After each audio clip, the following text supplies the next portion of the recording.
All right, welcome everyone. We're Semblance of Sanity. I'm Caleb. I'm Jacob. And we're here for podcast number 52. 52, Jacob. 1 year mark. Yeah, that means 52 weeks of podcasts. Oh, yeah. Oh, my it's gosh. crazy. And technically, wasn't there one podcast episode in there with you, like, doing, like, a half That's right. or something like that? Uh-huh. Yeah. Podcast Yeah. 16.5 because you weren't around for, That's for right. that. Yeah.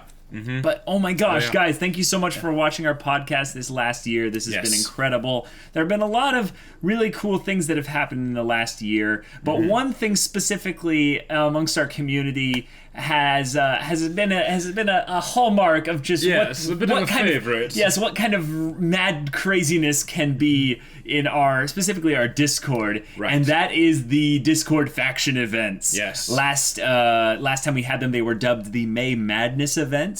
These ones we're just calling them the Discord faction events. Right. But specifically, they are back and like live as of like a couple days ago. Right. So there are 6 factions this time instead of 4. Right. These are the Band of the Hawk in reference to Berserk, Body Improvement Club in reference to Mob Psycho 100. Of course. We have Class 1A in reference to My Hero Academia. We have is God. Yes, Meat is God in reference to Haikyuu Season 2 and the boys' love for barbecue. That's right. Oh my god, yes. And we have the Stardust Crusaders, obviously in reference to Part 3 of JoJo's Bizarre Adventure. Yep. And we have the Hunter Association.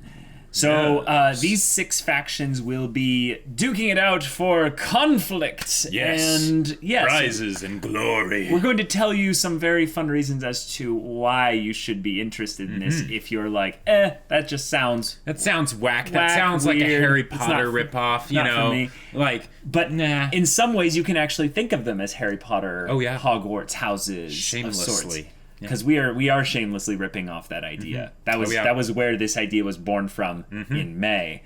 Earlier this year. And people liked it, so People we're doing it again. People liked it, so we're doing it again. Yeah. And specifically, I really enjoyed the community interaction that came from it, and a lot of the memes, a lot of the random games, a lot of the ridiculousness that happened there was because of these events going live. So what this means for you guys is that if you are on the Discord, the recruitment stage of things begins now. So the Discord is going to be a rainbow full of colors and ridiculousness and people telling you why you should join Meat is God over the Body Improvement Club or Stardust Crusaders or whatever. Yes. But these upcoming events, for those of you that don't know, will be themed around specific anime fandoms, like the ones we just mentioned, with different specific mini quests, challenges that earn your faction points. Now, these points are then cumulatively put towards a milestone meter, and on this milestone meter, there will be random wacky things that Jacob and I will do on this channel. Exactly. And these things range from like really random things to specific polls about like what a podcast could be in the future. Sure. Or like that Rate Your Waifus video that we did a while back. That was all because of the faction events. Yeah. Wasn't that hilariously ridiculous? Like, I mean, it did come out a while after May. It did. You know, whatever. Eventually and stuff. Eventually it came around.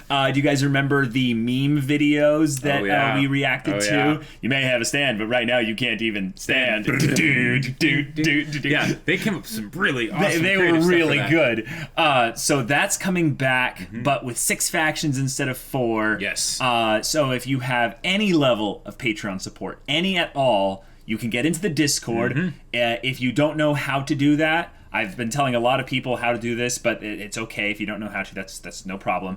You go into your Patreon account settings. Link it. You link your Discord account with your Patreon account, and it automatically plugs you into it. It's nice and simple. That way you can have all the shilling and all the people coming to you and telling you about their wonderful show.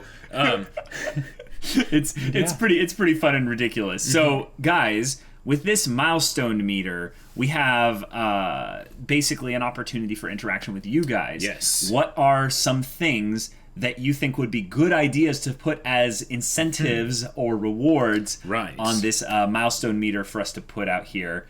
on the channel. Leave a comment with something that you think would be good. Okay, so what were some of the things that we did last year besides like the Rate Your Waifus thing? Like we had the sneak peek of my book, Battle Lines. That was something from that. That's true. One of the events that we did on the Discord that was pretty insane was we did stand battles. Yes, that's true. We played stand battles. Those were insane. Those were pretty hilarious. Yeah. There were a couple things, but this time I feel like we need to amp it up a bit, Jacob. Yeah, exactly. I feel like we need to give something extra special this time. So this time we're going to be drawing up a little bit of the competitive battle lines, if you will. Oh, okay. Yes. All right. So this time we are giving a specific YouTube of sorts reward for the faction that wins. Okay. Sounds cool. So, how do you say, or what do you say about giving them, the faction that wins, their own kind of seasonal reaction slot? I think that's too much power. That might be too much power. That might be a bit ridiculous. That might be a bit ridiculous. Here's the thing. Last time we basically let them pick a podcast topic, right? And that was really good. We got a great video out of that, and it was a ton of fun. But I mean, an entire seasonal show. Yeah, I think. Are you sure? I think what we'll do. Are you sure about that? What we'll do is we'll present you guys the faction that wins on your specific private Discord channel with a selection of shows that are recent, like things that are more or less things that are, shows that we might not even necessarily know will exist at the end of this event and stuff.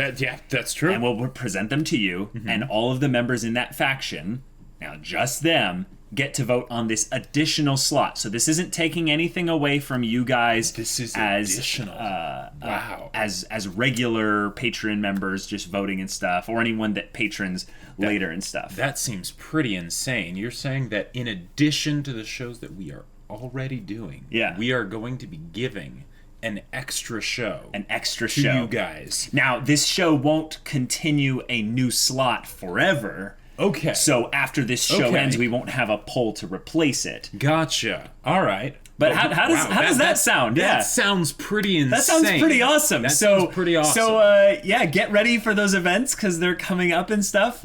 Sign up to your faction that seems the most interesting, and let us know if you have feedback or questions or ideas for the milestone little counter meter thing. Yes. And. We have something else to say. Yes, so because we were so excited about this, we did things a little bit out of order for this podcast. We do have a VIP, that's right. VIP that we need to shout out, and that is Ollie, very new to the VIP, and very new. Very interesting and apropos circumstances. We don't need to say why. Around to this. What happens in the Discord stays in the Discord. Right. But we Ollie, we appreciate your VIP. Yes, we very much appreciate it, Ollie. Thank you so much. Thank you so much for the support, dude. It means a lot. We love having you on the Discord. You're the best, dude. Yep. All right, so we're going to move into the Q&A section of this. We have quite a few questions. We do. And again, if you want to have your questions answered, not answered questions, if you want to have your questions answered in a future podcast, drop them in the comment section of this one.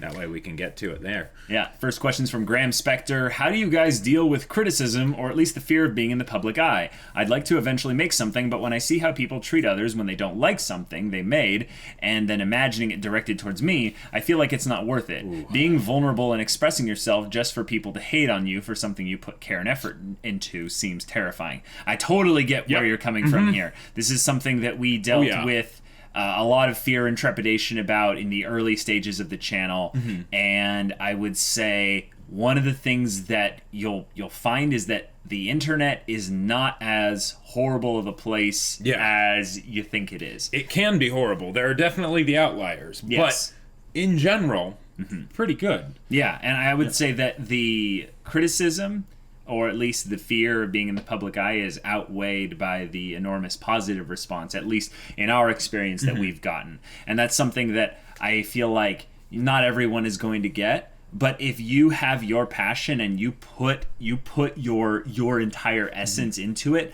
you are being vulnerable. Oh yeah. And the thing is that vulnerability in that standpoint of passion generally gets rewarded with I would say a more positive response than normal. Sure. Oh yeah. And one thing I will say also, in our case, I feel like we had it a bit easier because we were being vulnerable, but if you think about it, we weren't being that vulnerable because we were just we were basically just gushing over something we loved with you guys, right?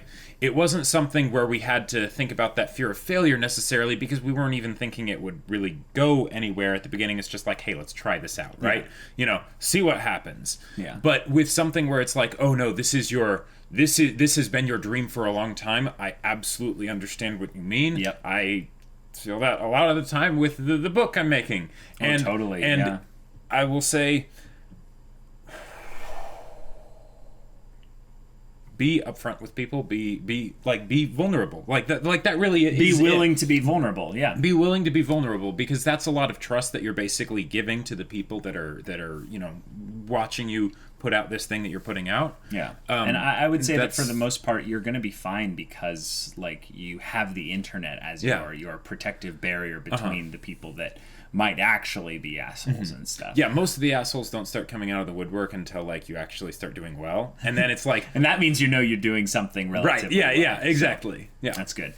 David Asme asks, if you were to rank the following groups from your favorite to least favorite, how would you rank them? Karasuno, the Phantom Troop, the Stardust Crusaders, Team Ruby, and Class 1A.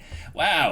Well, I'm just going to say I'm putting Karasuno straight up at the front because it's obvious. I mean, how could you not? It's absolutely obvious. Yep. I feel like, unfortunately, of all these groups, the Stardust Crusaders is not going to do that well. Yeah, I would actually put they're at the bottom. Yep. And that's and by the way, that's not because they're a bad group. It's because their antics are. It's still in that sort of episodic format and stuff, so there are certain they're generally separated. We don't see the group together as much doing their antics. So we haven't gotten to see as much from them as characters. It's a lot more of the antics of them dealing with the stands and things like that. Yeah, the tricky one is where to place Team Ruby in Class 1A, because I feel like Team Ruby is better than Class 1A by the nature of Class 1A has a lot of characters that just don't have anything to do. I would put Class 1A up above Team Ruby, and here's why. A lot of the stuff that we want to get from Team Ruby, Team Ruby has had some amazing moments. But if you think about not Ruby as the show, but just the core four characters. Oh God, I love Weiss and Yang character development. Oh yeah, it's great, but. So that's where we're going to differ. As far as that's probably where we differ because. So where do you put the Phantom Troop, number 2? No, Phantom Troop is number 4. Oh, okay. Gotcha. Yeah. And then Team Ruby would be number 3, Class 1A would be number 2, and Karasuno would be number 1. Dang. So I'm Karasuno, Phantom Troop, Ruby, Class 1A, Stardust Crusaders. Whoa. Yeah. Okay, because when I think Class 1A, I'm not thinking too much of how the group as a whole as a class, how much I think of them. It's the characters, and then in the group. See, that's why we're thinking about it differently. Yeah, I'm thinking about the entire group. Sure. So, yeah. So and from a group, if I was strictly thinking from a group aspect, then I would put Phantom Troop as number 2 as well. That's why they say rank the following groups, not the characters within the groups. So. Well, you do it differently. That's cool. Yeah. The homunculi curse asks, yes. Since you are starting Twitch, will you ever react to visual novels? Most likely at some point, but probably not anytime soon. Yeah. I mean, we have to figure out a schedule. The main thing that we are about is consistency. Yep. That is a semblance of sanity, creed. Creed. Let's use that word. That's a way better word than what I was thinking of. And basically, that's our DNA. So when we think about when we're going to do a fun new thing like Twitch, we have to figure out a plan and then stick with it. Right. So visual novels are potentially in the plan of the gaming side of things, but it's also not just a gaming thing or a story thing, so we have to figure out the mix of that. Zelios asks, so what are some characters you loved hearing talk on screen, including at least one villain and one non-villain? Okay, so for me, I would gotta say that the character that I just loved hearing talk on screen was Meruem. Oh yeah? Just Meruem's like just voice as he came out, and he's like, "I am the king," and it was just like, oh, I melted in my seat. It was so good. But what about a good guy? Oh, a good guy. I'm gonna go back to my idea of saying someone from book to screen. Okay. And I loved hearing them talk. Was Gandalf from Lord of the Rings. Oh yeah, the playing of this character by Ian McKellen was just fantastic, amazing. Like when he says "Fly, you fool!" Not that was "Fly, you fools!" Yeah. Or just "Swords are no more use here." Or the Bilbo Baggins, do not take me for some conjurer of cheap tricks. Even though that part wasn't actually in the books. Written that well, it was, but it just wasn't written that way. Yeah. I just love the voice of Gandalf in the movies. Yeah, and I think he has colored my opinion, my hearing of when I hear Gandalf in my head. I don't hear how I originally heard him when I read the books, because I read the books first. So yeah. What about you? I would say you could say that just about every Lord of the Rings character, though. Like Lord of the Rings is just an amazing book to book-to-movie adaptation. That's a question I think at a later point. Oh yeah. But for me, for bad guys or villains, I would say Johann. Oh. Because it's so rare that it actually happens, you know? That when he does talk, it is terrifying, and I'm on the edge of my seat. I absolutely love it. Especially for someone where such a big part of their character is their charisma. That's to true. have the dialogue actually match up with it, that's not easy to do. And that's probably why he doesn't talk very often, you know? But when he does it, it's amazing.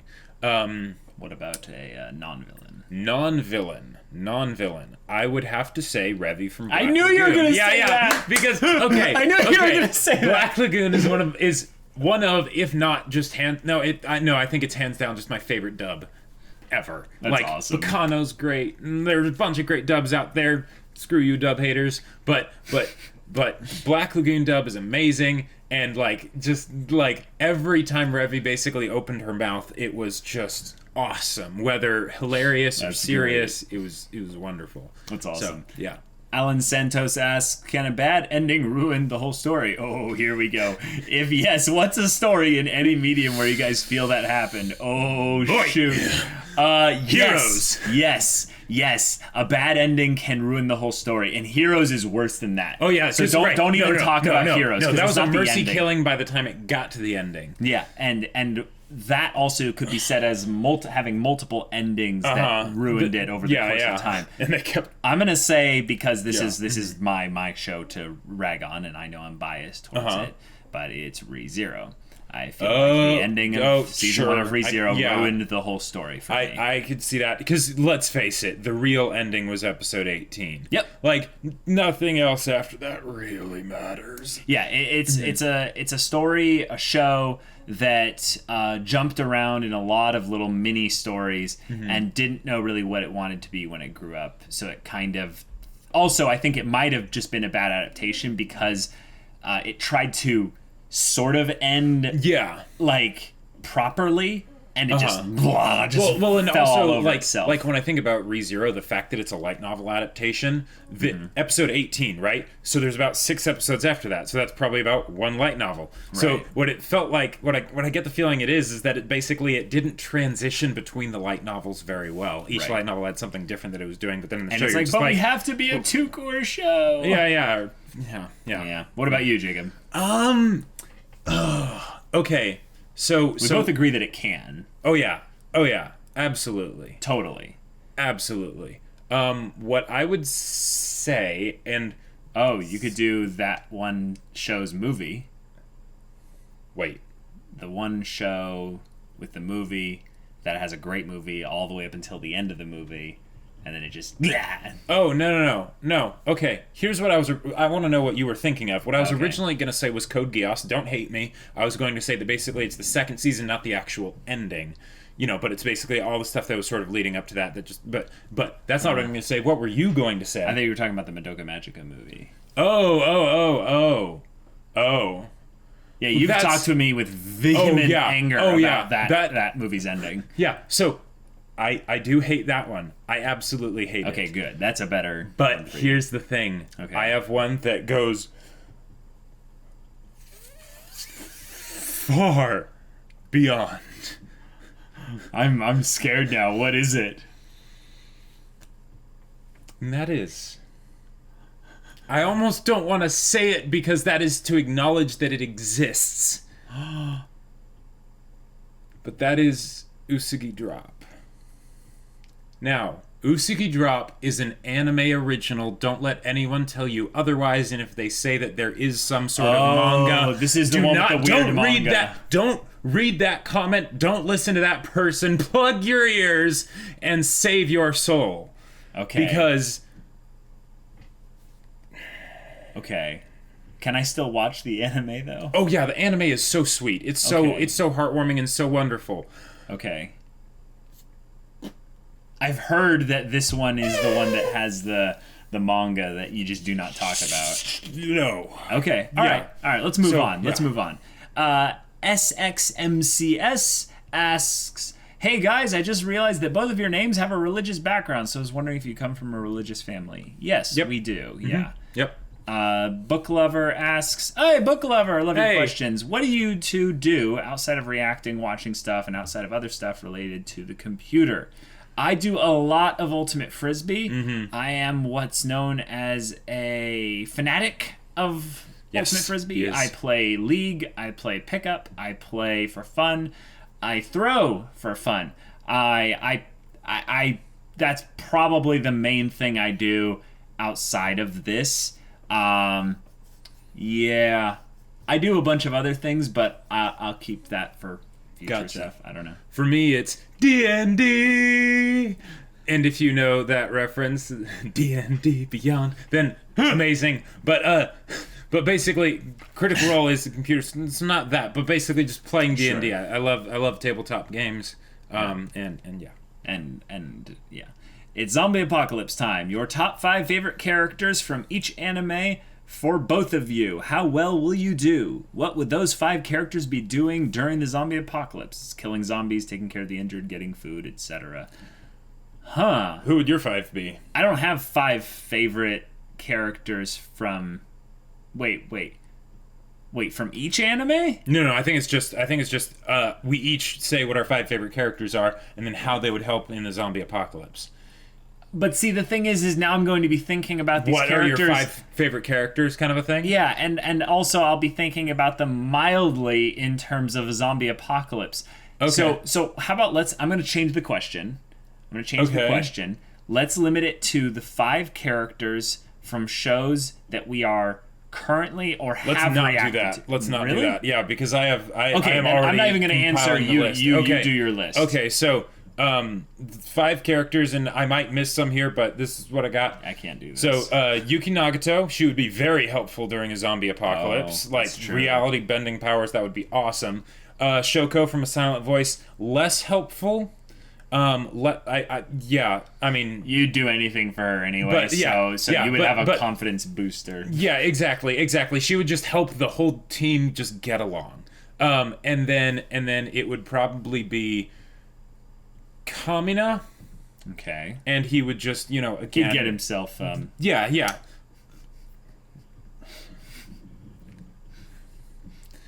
And then it would probably be Broskandar. Again, insanely helpful. And then either Iroh or Zuko. Okay. Yeah, that's a pretty solid. That's a pretty solid squad fire. There. You just burn the zombies. Yeah, and they can help with cooking as well. Yeah, they can help with cooking. If Broskandar helps with transportation and everything, Nagato could just create an alternate reality if we needed to get away. Do you feel like this group would maintain cohesion, though? Absolutely, because the sheer amount of positive people in this group. Because, Kamina, Broskandar, boom, there you go. Especially if Iroh is one of the other 3. But what if their egos get in the way? See, I don't think that would end up happening because you would have Shoko and Iroh to help negotiate between Kamina and Broskandar. Sure. And then Yuki would just sort of be there. Right. Hey, maybe her and Shoko would get along very well. Yeah. All right, next question's from Lex the Graceful Rival. Today, in the fan favorite segment of the podcast, Fix That Anime! Jacob and Caleb will be fixing the anime with excellent plot, consistent characters with absolutely no plot holes. Mirai Nikki. Okay, He has not seen this? I don't know anything about this show, and then there's a crazy girl, but... Yeah, so that is basically the show, and that's where the show goes well, and then everything apart from that is where it goes wrong.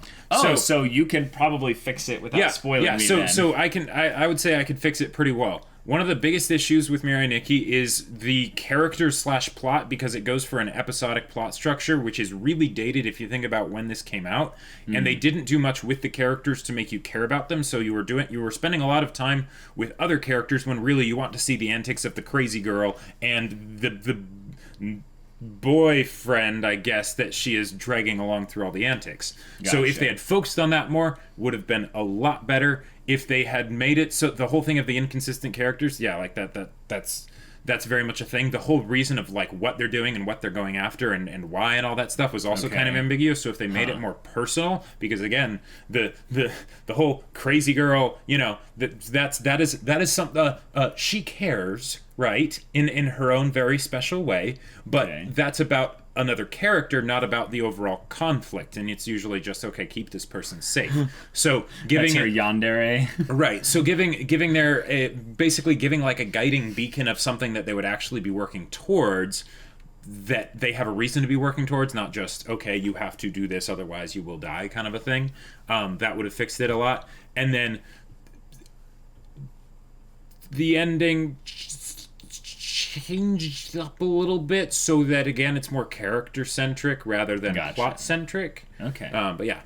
All right.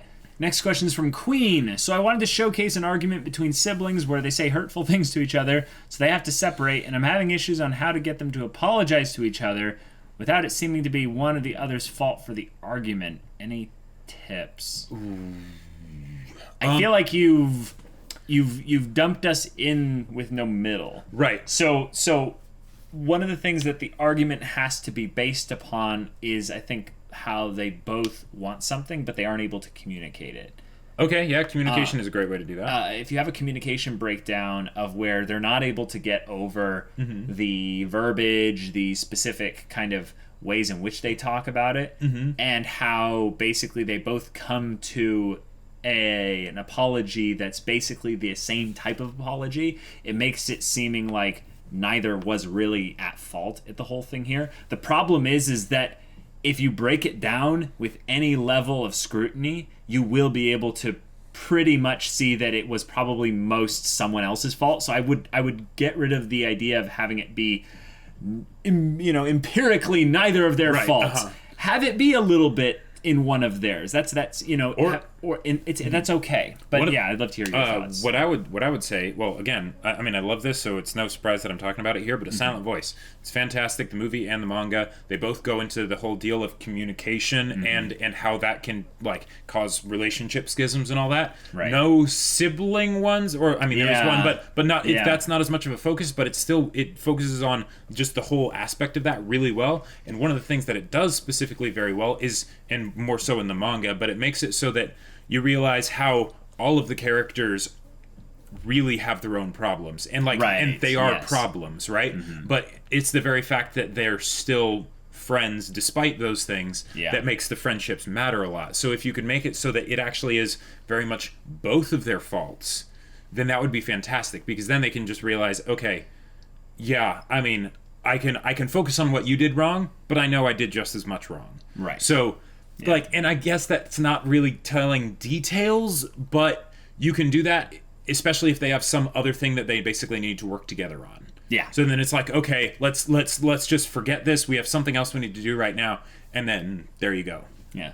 CRM GSEC asks, could you name all the countries you have at least one fan from? No, because there's probably about 120 of them. Yeah, and I think the easier question would be like, how many countries do we know are represented in our Discord, which is a lot smaller of a number. Sure, but even then, it's no, there's a lot of them. Yeah. I know we're represented in Asia, Europe, South America, North America, and I think South Africa, so that counts Africa as well. Australia. We don't know that many countries that I mean, probably Speak for yourself. I have a really good knowledge of geography. Okay. I am geographically challenged. Right. I can hardly find my way around my neighborhood. Like, so as far as like naming them all, I could probably name like 12, maybe 15. You could name a lot more than that. Oh, yeah? But my thing is that if we were to go off of this question literally, the answer is no, because there's just too many that we, can't. It's a pretty wide distribution. Yeah, and also I haven't really checked the YouTube analytics thing that goes into like which all country the different countries, all the viewers are from. Yeah, because it'll be these things where it's like 0.2%, from this place and 0.2% from this place. But it's an interesting thing. Yeah. Little Duck asks, there are different types of villains and types of heroes in stories, and some types work great together and some don't. What are examples of villain and hero types that work really well together, or terribly, and why? Okay, so I think that there's a couple things here that we can draw from, but I'd love to hear your thoughts on this first this time. So, generally, when you're talking about characters that get along well or terrible, and I'm assuming by terribly you mean it's a good kind of terrible. Usually, the bad kind of terrible, I would say, is when there's just not much there. This is a writing question. Yeah. This is about like. This is about, I think that terrible is terrible, meaning that this is a bad dynamic for your MC hero or whatever and your villain to be in the same story together. And I would say usually the reason it's a bad dynamic is because of the lack of conflict or the lack of contrast rather than what kind of contrast. Because if you go for the and this could be for any type of characters, hero and villain or other types, two heroes, two villains, protagonist, antagonist. Yeah. But when you have them and they're complete opposites, that can just create a lot of fun conflict. Because they just go about things completely different ways. But you're saying if they're the same, it's not a good thing? No. If they're the same, that's actually another kind that I feel like can be really good, because then there's parallels, and then the distinctions that are there are much easier to notice. Yeah. What I would say is usually less good is when they're basically not grounded enough for you to be able to say, how similar are they? Right? Okay. That didn't sound at all what you said initially, but I get if they're just kind of similar, then you don't have much to work with, right? Yeah. The general thing with this is what I think to translate what you're saying is characterization. If you don't get good enough characterization in one of the parties of this setup here, then the dynamic is probably going to be less than it could be. Right. It's going to be missing in some areas. And the thing is that even if it's not necessarily as realistic to have characters that are complete opposites or almost exactly the same, except for these minor differences and stuff, even though that's less realistic, it can make for much better storytelling because you have more of a story to tell. Right. I generally don't like the uncharacterized bully character. Okay. And having them essentially kind of just be a chittering commentator to the character that doesn't really get affected by their bullying. So it just looks like, I'm the naysayer to prop up the protagonist, but the protagonist is so in their own, fantasy world, they don't even care what I'm saying here. So I just la la la la la. I'm not even able to think of a story that actually does this, but I think I was more thinking in my head of a Yu-Gi-Oh! Abridged setup really than an actual story. But that's the kind of thing I don't want to see. I don't want to see the villain, so to speak, that just sits there and commentates on the protagonist, and the protagonist is so I don't know, lawful good Captain America, just, I'm the champion, I cannot be dissuaded. And you just have that villain on the side I'm foiled again. Curse you, He-Man. Yeah, exactly. Yeah. I hate that. And the thing is they are opposites. They are opposites in a lot of ways. One is petty, the other is selfless. One is, deriding, and the other is a bolster of inspiration and stuff. That is fantastic. And I think I just realized why there's that big difference between the two. Because it's not that there's the inherent contrast that makes it work, right? Yeah, because anyone can just say, they're opposite archetypes or whatever, Right. But what it is focusing on that contrast, showing how those two basically butt heads over that fact, right? Right. The whole idea of He-Man and Skeletor, right? I've never watched that show, but just from thinking about it, right?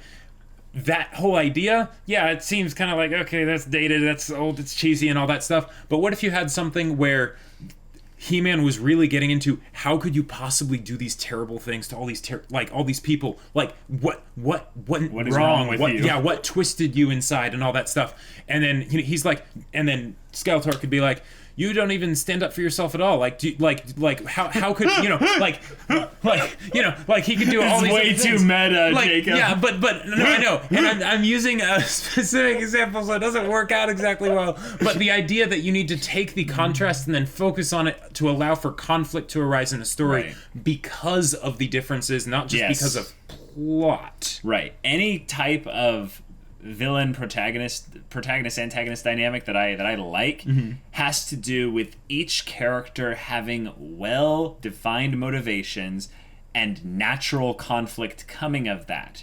I don't like it when the conflict is based around before the story began, I always hated this person. And it's like, we better get some good flashbacks if you want us to buy into that. Like, who cares? Like, I love Game of Thrones. I loved early seasons of Game of Thrones because there is this weird feeling that comes in when Papa Stark comes in and he wants things a certain way.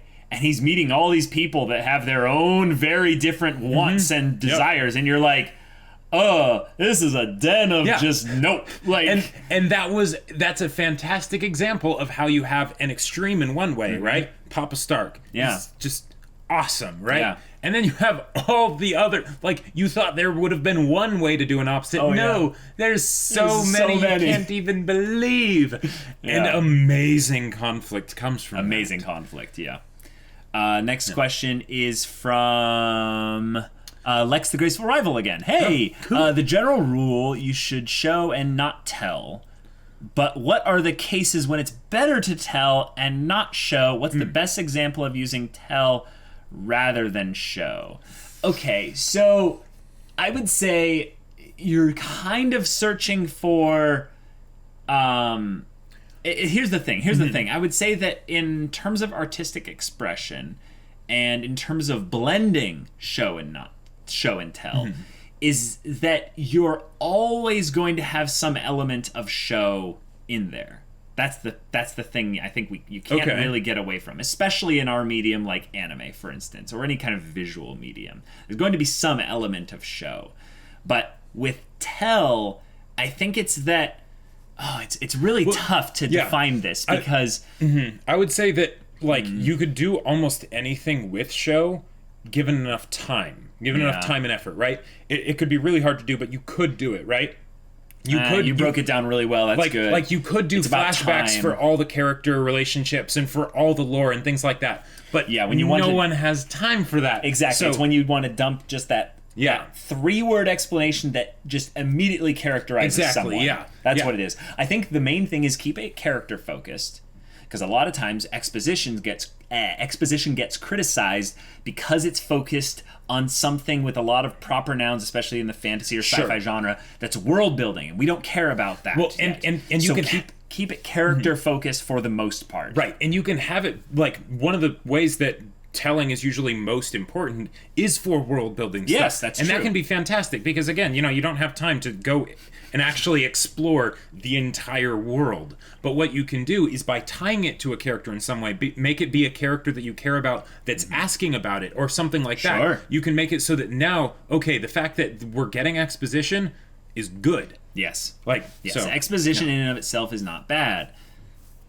Say it with me again. Exposition in and of itself is not bad. It's all on the execution of the exposition. So Chloe Grimstead asks, what in y'all's opinions are the best book to movie or manga to anime adaptations? I have not read any manga, so I cannot answer that part of the question, but Lord of the Rings is the best book to movie adaptation of all time, probably of all time forever. It is nigh perfect. And that's the thing. It changed so much. It did. Of the books. It really did. Guys, I get that they they didn't do it right. Yes, they kept the essence of what it was. They kept the spirit. You know, and when they did change not something the Hobbit, of not like the Hobbit well, movies. Yeah, those are a bit different. But when they changed the style, right? Like say Aragorn is a character. Oh right? yes, Aragorn is way different in the books. Mm-hmm. He is much more. Yeah, I'm the badass ranger, and I do the right thing and all that stuff, and I don't have internal conflict because I'm too badass for that, right? And it totally works in the books. Right. In the movies, they're like, okay, we're going to do something different, and then they change it accordingly all throughout, right, while still having it be done in a realistic fashion, so that even though it's different, you don't get dissonance within the movies themselves, because Aragorn is Aragorn. Yes, and that's because Peter freaking Jackson did all 3 movies simultaneously. Yep. He shot them all, he produced them all simultaneously. He had the whole vision like in his head, and him and his wife, and I believe there's one other person. Shoot, I forgot the name, but those people, it's not just Peter Jackson, but they did a fantastic job taking the Lord of the Rings books and bringing them to the big screen in a way that most people would see as probably impossible. Yeah, you wonder why 4-hour movies, 3 4-hour movies were produced on basically the same budget as one Hollywood blockbuster nowadays. Oh shoot! It was because they did it all at the same time. Yeah, there were a lot of clever hoops that they jumped through. But and the one I would say for manga to anime. But I know what you're gonna say. Yeah, and I already mentioned it in this video. But a silent voice. Yeah. It's another example, like Lord of the Rings, where a lot of things are changed because they're taking 7 volumes and compressing it into a 2-hour and 9-minute film. I may have watched a 2-hour and 40-minute version of it somehow. I'm not sure. I wish I could find it again. But they made it so that the story that they told for the movie was a fantastic story. It captured the essence of what a silent voice was. It changed things where they had to in order to make it work for a silent voice, the movie, right? One of my favorite things from the manga is when Shoya gets back to Shoko for the first time, right? And then she basically writes on his hand 3 letters, W-H-Y, and then a question mark, right? When he comes back. And the way they do it in the manga is so beautiful. And if they had done that in the movie, that would have been amazing. But they do it a different way, and it still totally works, right? Cool. Because they have a limited amount of time to work with. Yeah. So there you go. Read and watch like both, or each you'll one. Show silent voice. I will show that to my dying breath. Like, yeah. Moonstone Pearl asks, if each of you could choose a type of Geass to have, what would it be? And do you think the one you would want would be the same as what you would get, since the type of Geass you receive depends on the individual? Well, okay, so let's just call them superpowers, because the Geasses that they give in the show are very few. Sure. So basically the type of Geass I would have would be some kind of a latent, slow, like not that OP precognitive ability. That's what I would have wanted too. Yeah. The other one that I would say is probability manipulation. Oh geez. Well, that's not busted at all. Because I don't know, things just good and bad, like Mr. weird Scarlet probability Witch. type things seem to happen around me. So All right, Yato RGS asks, do you guys play Magic the Gathering? Nope. I do not, but I have been approached countless times to play Magic the Gathering because your love of Hearthstone, I know, but not only my love of Hearthstone, but my love of strategy-based card games. Yeah. I love it. The thing about Magic is just that it's so freaking expensive. I don't understand the people that call a digital card game expensive, like Hearthstone. I've been like Infinite in Arena since like forever, and but like Magic, no, that's expensive. That's expensive. Yeah. There's an online store just for trading individual cards. Yeah. It's like, this card is $20. What? And you have to make a deck of 60 of these bastards. I think it's 30, but yeah. No, I think it's 60. Oh, really? It's 30 land probably and 30 other cards. But yeah, I played a bit too, but oh man. Yeah, oh my gosh, this next question. Fangirl for eternity. What is your ideal type of girl? With like 12 question marks. So we can turn this into a story-centric question, because I feel like if we basically take this and we talk about that, right, we can also basically provide design a waifu? No. We can provide insight onto if you're doing a romantic type story, and you're wanting to hook a male audience, but still have it be a a good romance story, realistic and all that stuff, then you could design a character with keeping these things in mind or whatever. I feel like on some level there's maybe just some ways we could add. Let's just list off a few characteristics that just come to mind. I really love. I think this is something that I really feel like this is something that a lot of guys or maybe even girls might get. I don't know. I don't want to preface my words and stuff, but I feel like unapologetic is a word. It's a blend of confidence, but there's something about when someone is constantly apologizing for who they are and what they do and how they express themselves, and it's just like, okay, right. It just kind of bums me out. Yeah. It's like no. Be you and be you proudly. Right. Yeah. I think also just that element of passion in a specific, hobby or field, design, creative endeavor, whatever, is just the big thing. And this is not a girl specific thing. Oh yeah. This is just a people thing. I'm attracted to this type of person. So, I guess then I really would love to get lost in someone's eyes. I'm a sucker for just really sparkling, fascinating eyes. I don't know. Okay. There's three things. I tried to keep it as same kind of thing as what you said with the whole idea of passion. Like in my mind, there needs to be something. If they're driven, awesome. Sure. Like a driven person. Driven's a good word. That's sexy. Yeah. So if there's that, fantastic, and have it to be something that does not involve me inherently. Yeah, sure. So that way I know that they are doing their thing. If I want to basically link up with them and we can both do awesome things together, then fantastic, right? And then if it's then aligned and it's the same thing, even better. Right. But right. But that is really big for me. And then at the same time, someone who doesn't take themselves too seriously. One of the things, like have you ever gotten that feeling where someone will be so sort of, and maybe this is that sort of contrast to the driven thing, but yeah, I don't know. Well, okay, maybe not taking themselves too seriously is the wrong way to put it, but I'm not hating on your thing. Yeah. I don't resonate with it really. The willingness to basically be silly, that's not something that is they're trying to be all the time or whatever, right? But that they're able to unwind and because you're not talking about the have a good sense of humor BS line that everyone gives. No, because that's generally meaning have my sense of humor. Exactly, what that means. Yeah, so I get what you're saying is you're trying to separate that and go be willing to drop your ego, basically. Yeah, I think so. You're also just saying is just ego is a huge turnoff. Yes. Yeah. Ego is a huge turnoff. But at the driven same time, people without ego, that's a real catch, right? Yeah, there.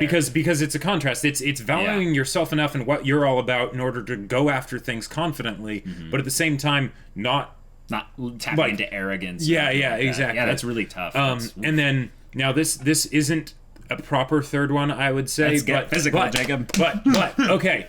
And this is something that I feel like each gender is always wanting to see a bit of their gender in the other, of the stereotypes of their gender in the other, right? Because it means no, because it can mean that basically they have more to relate to them. So it like in say romance novels written by female authors, a lot of the times the dude is very, very sensitive and all that stuff, right? Okay. That's something that will generally happen. And then one of the things that can happen a lot of the times with not necessarily romance stories, because not as many of them are written by dudes, but female characters in stories written by dudes, is that they will be much more exaggerated in the bad ways. That can come across as fan service, but it can also just be of the warrior, right? And that can go along the side of the whole driven aspect, but the most... Did you forget what the question was? Yes. No, I didn't. Did? No, I didn't. What is your ideal type of girl? I can't follow you. One of the most attractive things ever, other than a girl having her hair be wet, is a girl that works out. Oh, yeah. A girl that works out. Yeah. Watching a girl work out, it's just like, whew, I need to like stay focused on what I'm doing. But it's like, wow, that is... Because it means a lot. It means a lot more than just them being... I guess it's the representation of the fact that they're driven. Yes. You know, that they have something that they're taking care of themselves and all that. Okay. Yeah. Next question. William McMeekin asks, are there any shows you wish you could erase your memory of and react to? Absolutely. Avatar: The Last Airbender. Yep, Avatar: The Last Airbender, Fullmetal Alchemist Brotherhood, Steins Gate, Toradora, Haruhi. The list goes on. Black Lagoon, yeah, just all of our favorite shows that we've already watched. Yeah, that we have not, for some reason, reacted to. That's why, because we've already seen it. And yeah, I mean, if we could react to... Yeah, this is one of those questions that's like, of course. Yeah. Like, how much will I need to pay? Sign me up. Where do I need to get hit on the head? Here's the list. Do this. You know? People be like, we don't believe you. And be like... I don't know who Sokka is, really. I don't know. You're lying. I swear, I've never seen him before. Oh my gosh, that moment was so good. Iroh was so beautiful. Okay, yeah, we get it. I'm sorry. This is beautiful. Yeah. I go to watch Avatar: The Last Airbender. I don't know what the deal is with this show. But then at the same time, you miss all the things that you like picked up after like the 2nd, 3rd, 4th, 12th, and... But you get to rewatch it. I know. Oh my gosh. Guys, thank you so much for submitting your questions. Yes. What can they do to get their questions answered, Jacob? Ask them in the comments of this podcast so we can answer them in the next one. Yep. And if you've watched all the way to the end of this video, thank you very much. Yes. We love you guys so much. Thank you so much for supporting our podcast. Thank you so much for supporting the channel and stuff. Again, shout out to the Discord faction events. Yes. Go check those out. Crazy down if you're there. already a Patreon member and you're not in the Discord, in there. You're going to be missing out. Yeah. You're going to be missing out. Yep. So yeah, if any of that interests you, we'll see you there. But until then, we're Semblance of Sanity. I'm Caleb. I'm Jacob. And we'll see you all next time.